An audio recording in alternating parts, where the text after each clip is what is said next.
आता कामावर जाताना आपण कंटिन्यू गॉगल वापरत होतो, आपण हेल्मेट वापरायचा विषय म्हणजे वाराच्या पोलीस स्टेशनचा उद्घाटन समारंभ होता आणि त्यामध्ये रक्तदान शिबिर बी ठेवलं होतं त्यांनी. मग काय रक्तदान करायचं म्हणल्यावर आपण काय मागे सरकत ना, सगळी मित्रमंडळी गेलतो आणि त्यामध्ये रक्तदान केल्यावर गिफ्ट म्हणून त्यांनी हेल्मेट पण ठेवलं होतं. आता त्यांनी जर आपल्या जीवाची काळजी करत असली तर आपण कशाला वापरायचं नाही, त्यामुळे कंटिन्यू वापरायला चालू केलं बघा हेल्मेट. आणि हे जे दिसायला लागलं त्याचं काम आहे बघा, कटिंगचं लय मोठं नाही, पण आपण तिघं पण आलो कारण आपल्याला सामान सगळं घेऊन येता येत नव्हतं एका गाडीवर. आपल्याला काय हेल्मेटची सवय नाही, त्यामुळे रुमाल बांधून घेतलो नाही तर लय बेकार डोकं खाजवतंय. एकदाची कटिंगचे कपडे घातल्यावर म्हणलं एखादा चांगला व्हिडिओ काढाव तर पप्पा असलं काय तर येडं चाळ करतोय. चल म्हणलं आतमध्ये स्टूल घेऊन जा, म्हणलं टाइमपास बाद झाला. आता इकडे टुवेचा बोर्डाचा ड्रॉप खाली घेतला नाही तोपर्यंत अनिकेतनं लगेच कटिंग करायला चालू केली बोर्डाची. आपण कुठं कटिंगच्या कामाला गेलो लाईटीनं घोटाळा केला ना असं कधीच झालं नाही, त्यामुळे पप्पा म्हणला माझे मी आधी फॅन बॉक्स फोडून घेतो आणि चांगल्या कामाला मी काय नाही म्हणत नाही, त्यामुळे म्हणलं फोडून गेले लगेच.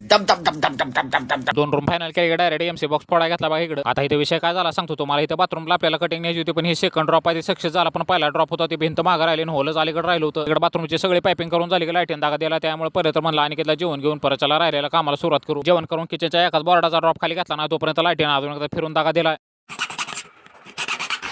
लाईट काय वेळ केली होती मोजून 10 मिनिटं गेली बघा. लाईट आली की सगळी किचन मधली पायपिंग केली आणि परत चला हॉलमध्ये कटिंगला आला. सगळे कटिंग फायनल झाली. पप्पाला काय दम निघतोय, त्यानं लगेच मशीन कोंडाळा चालू केल्या. त्या आपल्याला बाहेरच्या सगळ्या लाईटी फोडून घ्यायचे होते, पण तिथं काय स्टूल बसे ना, त्यामुळे पप्पा असलं काय तर जोगाड करायला लागला होता. आज काय 4 वाजता आपलं कटिंगचं काम फायनल झालं, त्यामुळे अनिकेत बिन पप्पा बी फुल खुश होते.